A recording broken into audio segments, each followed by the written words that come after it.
We're going to go ahead and get started. Can you guys hear me? It's not working.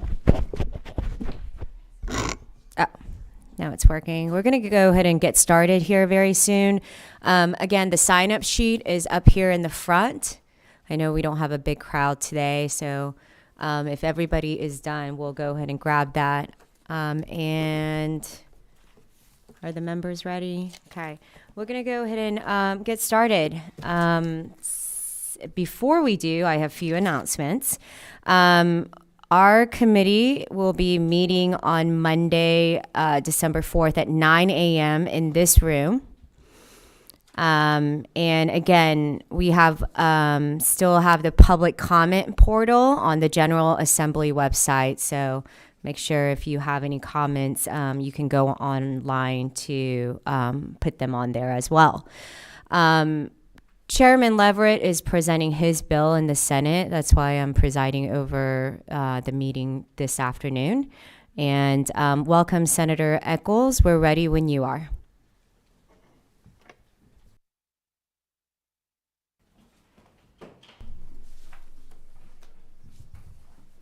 These are big chairs.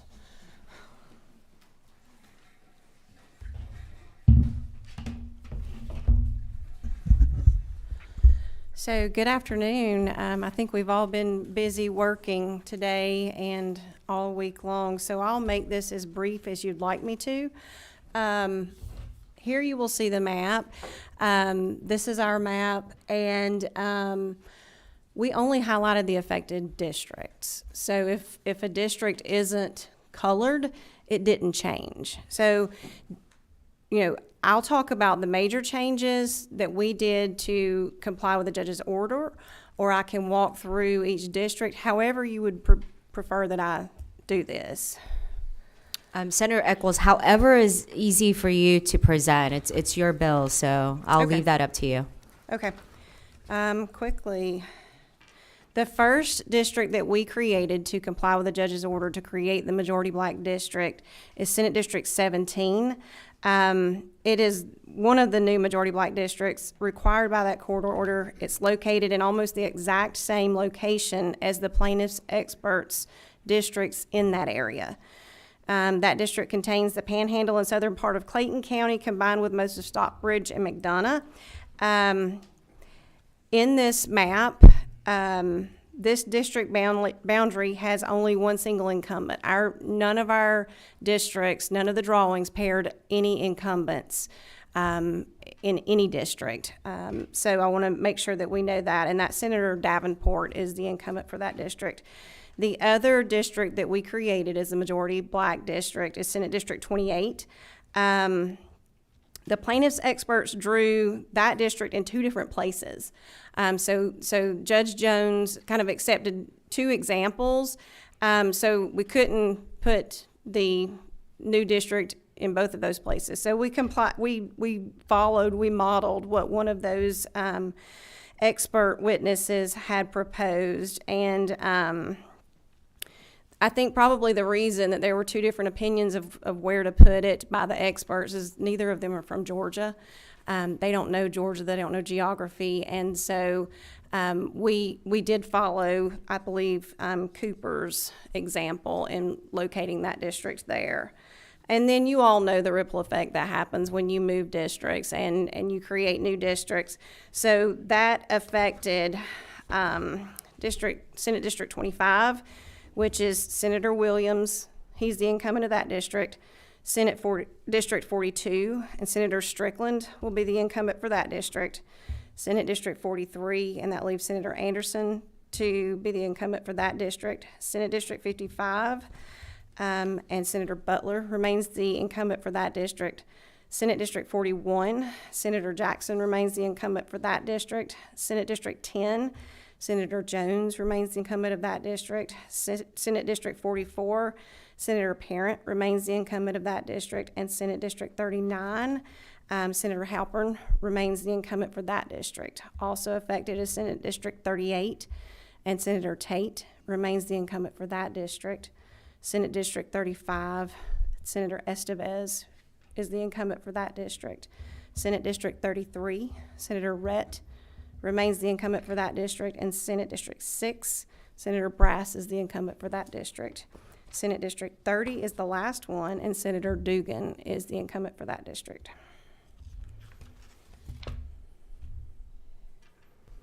Okay, thank you, Senator.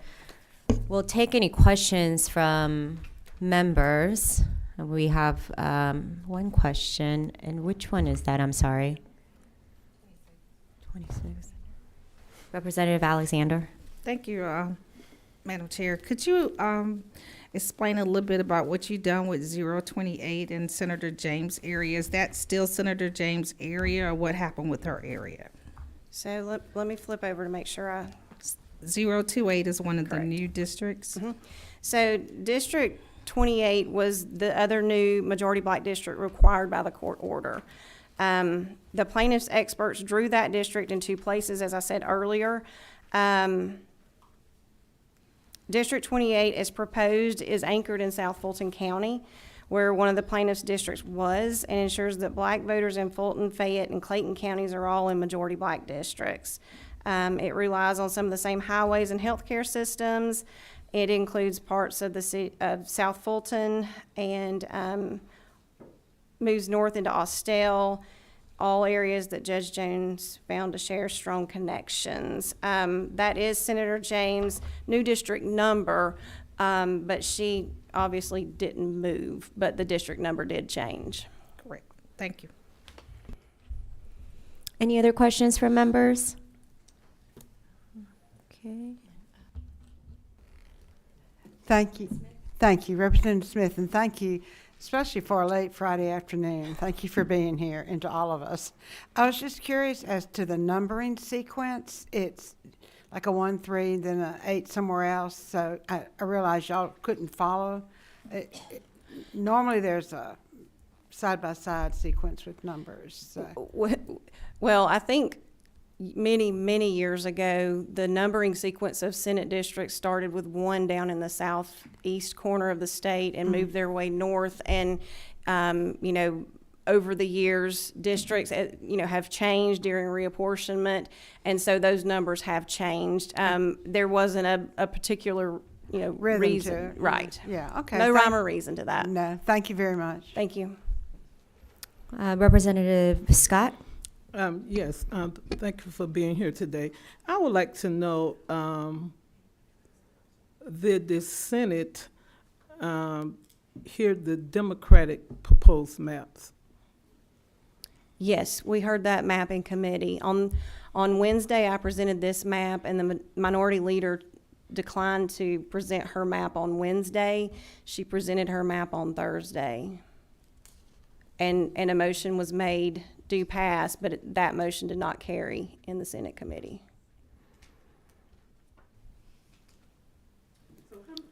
Follow up? Yes. Yes, so how many of the districts changed dramatically? You know, the representation, I see that Senator Davenport district, you said according to the judge's ruling that it shifted all the way down 75, all the way down 75 past Locust Grove. And I'm just trying to really find out why did her district go south instead of, because she's been my senator forever, so now she's moved out of my district. And we have Elena Parent coming all the way from Emory all the way down to Clay County. Is that Well, reasonable? so the process worked that the first thing we did was create the two new majority black districts that the judge prescribed for us to draw. And then after that happened, that's when the ripple effect happened, and district boundaries had to change to make sure that we didn't lose any majority black districts or minority opportunity districts. So that's why the district lines changed the way they did, was to avoid losing any of those districts. Now, 15 districts were affected, 0 incumbents were paired, and we did achieve the 2 additional majority black districts in doing this. All right, thank you. Any other questions from members? Think that's all the questions we have. Senator, we're going to go ahead and start hearing from the people that have signed up. Thank you. We're going to go ahead and move that map just to the back here. Are you done with me?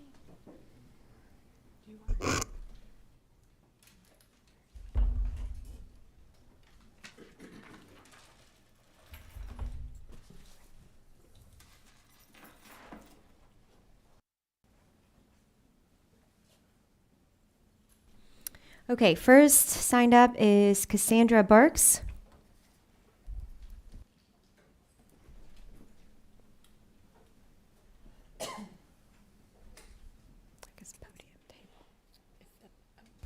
That's fine. Okay. Good afternoon. Thank you Good for being afternoon. here. Go ahead. My name is Cassandra Burks. I am from Douglas County. And as it relates to this district being drawn here, I want to start off by saying there were a few things said over in the state capitol before we came here by Senator Nan Orrick and by Senator Elena Parent. And these words were that our state, our country, is built on the backs of black people who pick cotton. That's as simple as it is. Then we went on further to use words such as colored and black and white. And as we continue to promote this segregation, then our lanes, our maps are redistricted to where in one lane or in one region, we're supposed to have more people to represent people of color or people who look like me. And they say these black districts, these black areas, they are to make sure that black people are not affected by the voting. They have the right place to go and vote. But I want to ask you, because we always deny systemic racism, and here this is systemic racism at its greatest. I and people like me will be underrepresented because of these maps. These maps pose a very, very detrimental ideology, not just for me, but also my children, the people who play with my children, and the people who want to get to know me as an individual. Because in order for them to have their rights represented, they can't live in my district. If they think like me, if they want to vote like me, and they don't have the right people there to vote for them because of these maps, they have to move, or else they have to stay in this area and forever be silenced. And you say that you are doing me a justice and people like me a justice because now I have the right to go and vote.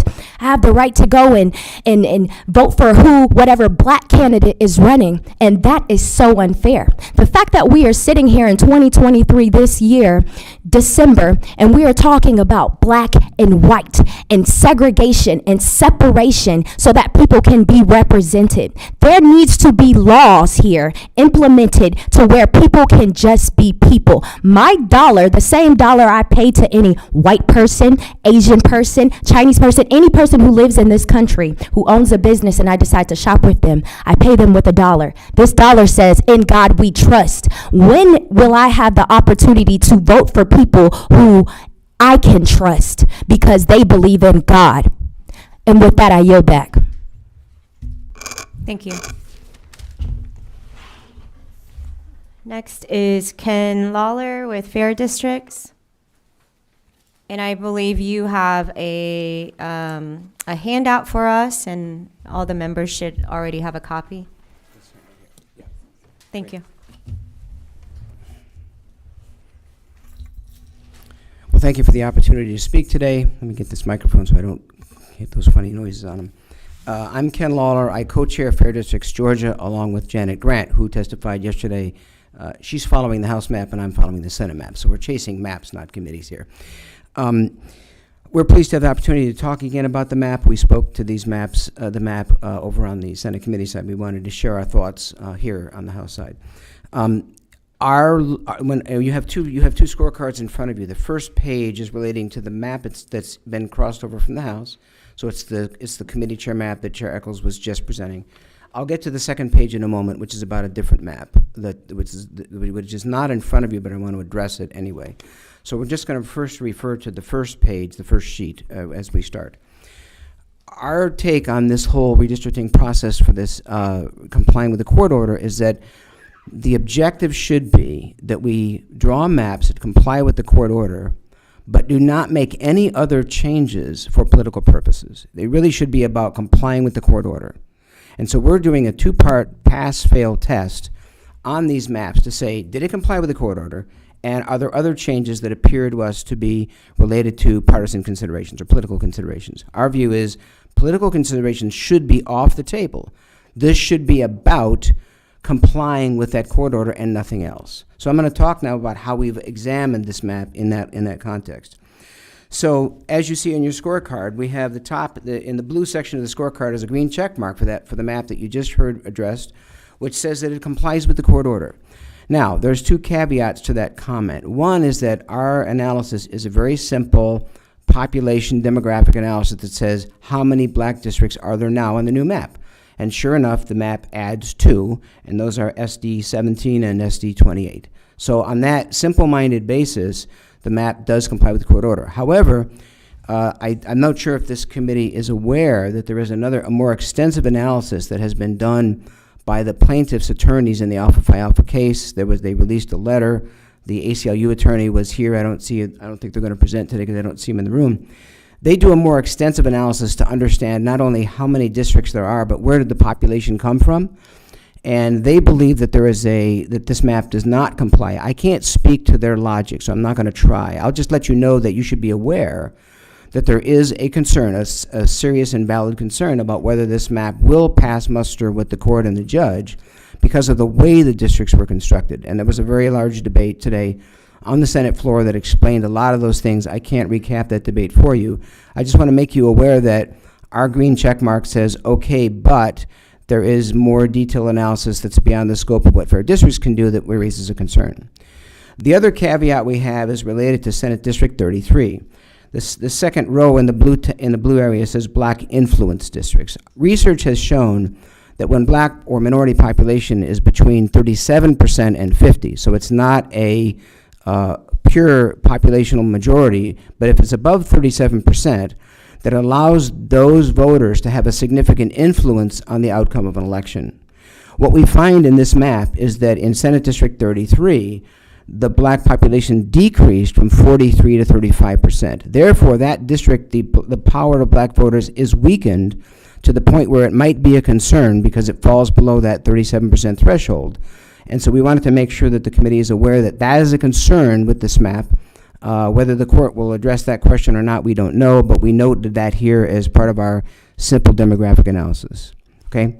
So overall, on the racial demographic, we say it passes, but again, we have limitations in the way we did that work, but we stand behind the number that says 14 is now 16 in terms of black majority population. So we would say the map passes that test fine. Now, the second part of the analysis relates to political and partisan considerations. What we disagree with is the political principle. Am I giving too much, am I too close to this microphone making these funny noises? Okay, I hear the popping anyway. I'm not used to the microphone. We disagree with the political principle that's at work in constructing this map. The political principle that was articulated as the map was being presented in the Senate committee was that it would be to maintain the current partisan balance in the state Senate. We disagree with that. What we disagree with is that should be a consideration at all. We believe that partisan considerations, political considerations should be off the table. What you should do is you should draw the map to include the remedy, and wherever the resultant partisan balance is should stay the same. Or excuse me, not stay the same, but it should be however the chips fall, let them fall, right? And so now it is likely that when you're drawing new black majority districts, those are going to be Democratic districts. Depends on how you draw them. In this case, that's exactly what happens because Senate districts 17 and 33 become Democratic districts. Our concern with this map is that there are other changes that are really there to even the score, or as the committee chair articulated in presenting the map, that it tries to maintain the current partisan balance. Again, we think that should be out of bounds completely when drawing this map. This is an example of what we call mid-cycle redistricting. Mid-cycle redistricting is when you're changing a map that's not related to a new census release every 10 years or not related to the specifics of a court order. So in this case, the map is being changed due to a court order to comply with the requirement for new black majority districts. But it includes changes that are purely political in nature. And it was made clear that that was done for a particular purpose, which was to maintain the partisan balance of the Senate. We had objections 2 years ago to that partisan balance, which we are not raising at this time, because we have a whole other body of research that looks at what's the right partisan balance. We're not raising that here because we think it's off the table. What's on the table is complying with the court's mandated remedy, and you leave the partisan stuff alone. So the way this was done in this new Senate map is that Senate Districts 6 and 42 were pretty much wholesale uprooted and moved to other areas outlying from Metro Atlanta. And so as a result, those two districts went from Democratic to Republican. So the partisan balance of the map is still the way it was in 2021, but we don't think that should be done in this map. That the partisan should be off the table. Our concern about mid-cycle redistricting is not a one-off concern. You may not know the history, but mid-cycle redistricting in Georgia is rampant. Since 2006, there have been 64 districts altered in 3 major waves of mid-cycle redistricting in 2006, in 2012, and in 2015 about. There have been several bills that went through the Assembly on both chambers where the changes were made specifically to either protect incumbents or make the elections easier, but they were purely political. There was no reason to make those changes. So that's 64 changes in the last 18 years specifically for political purposes. And we believe that this practice should basically be banned. We should pass a law that says, let's not do mid-cycle redistricting. That's political games that citizens don't want to happen. They want the process to be fair. So we call that mid-cycle redistricting, and we're just raising that as a concern with this map. This map also changes about 14% of the population as a result of moving around the districts. I want to turn to the second scorecard that you have. You don't have the other map that was presented by the Democratic Senate caucus in front of you. So I'm not going to try to address that map in any detail because it's not my job to present the map. I just want to make you aware that there is a map that actually passes both of our tests. It adds the 2 black majority districts, same math, and it does not contain the changes for partisan gain. So it lets the Democrats win those 2 extra districts or lean those districts towards that way, but that's a consequence of applying the remedy, and there's no other partisan changes being included in that map. So just want to make you aware that there is an alternative. We can stop mid-cycle. This committee has the power to stop mid-cycle redistricting here today by saying, or when you vote, if they're not going to vote today, I don't know, but you have the power to say, we don't want these maps to include political considerations. Let's go back to the drawing board. I know it's on short window. I know we have a deadline by next Friday. I'm not unaware of that. But there is a chance here to stop the mid-cycle redistricting nonsense, and it can be done right here with this particular map decision that you're about to make. So that other scorecard is just for your information that says there's an alternative that doesn't have this problem that we're representing on the partisan influence or the political influence. It's for your consideration as to whether you'd like to request that map to be heard here as well, or have the Senate pass that. Obviously, that's on the other chamber. I want to thank you for the opportunity to speak to you today. I'll take any questions if you have any. I don't see any questions. Thank you. Thank you. Oh, I'm sorry. We do have one question. Last minute. Representative Reeves? Not a question, but just a compliment. Thank you, and thank your colleague for coming to these meetings. What you've presented in writing as well as analysis has been informative, and I appreciate what you've done. Well, thank you very much. We appreciate that. There's 2 of us here, but there's a whole team of people. And I'll just mention, as my colleague Janet said, that We are an all-volunteer organization. We have like very little money. I had to borrow a pen today. We do this strictly as a volunteer organization, but we are passionate about stopping the nonsense with redistricting. This state has a very bad history. I want to mention both parties have been involved in those 64 manipulations. Horse trading goes on all the time. Few times it's been stopped, but that horse trading goes on all the time. And our view, and we think we speak for Georgia voters, based on a poll that we've run, says the games need to stop. So we will be back during session in this upcoming session to discuss potentially a ban on mid-cycle redistricting. There's ways to fix this without the full-blown constitutional amendment, Citizens Commission. That's the gold standard. We're a long ways away from getting to that. But there's things we could do in the short term to make the process fairer, and that's what we'd like to see. So thank you for the comment. Thank you. Next is Nicola Hines.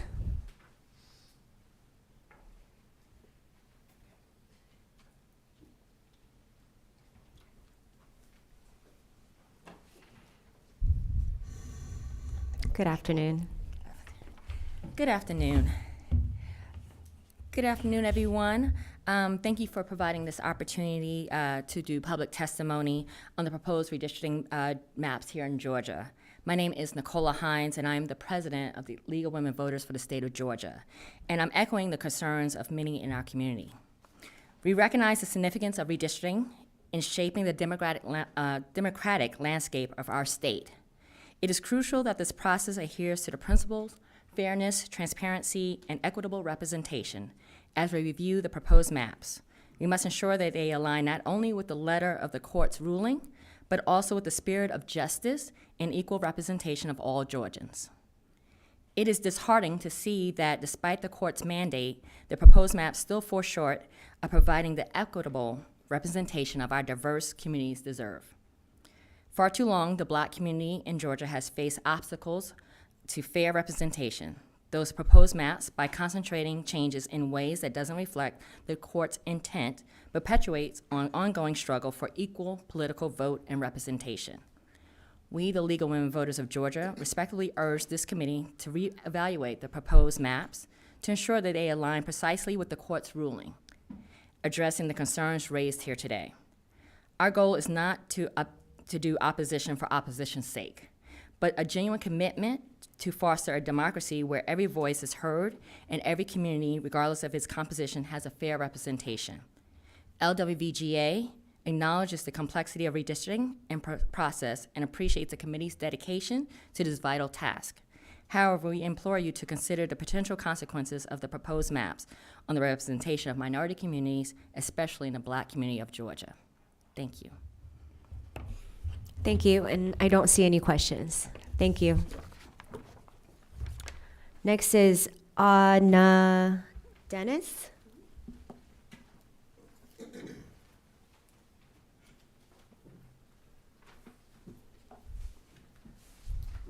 Thank you for coming. Thank you for having me. Good afternoon, committee and chair.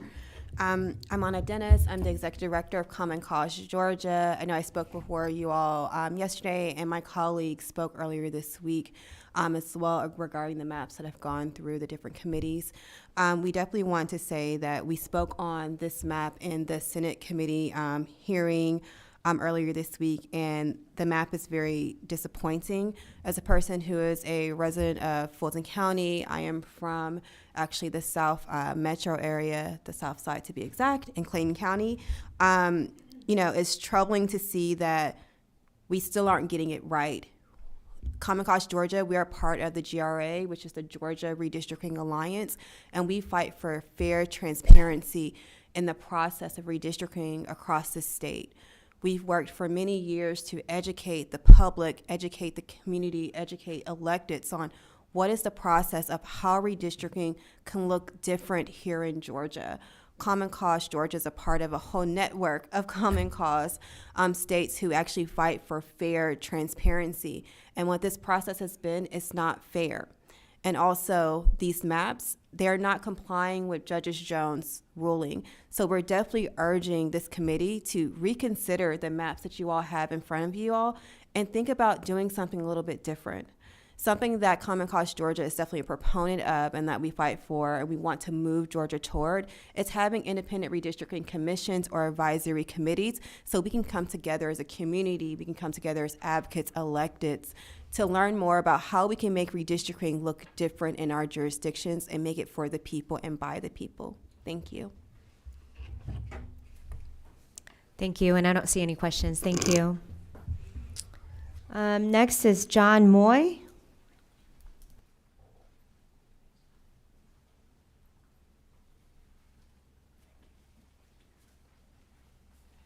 Good afternoon, all.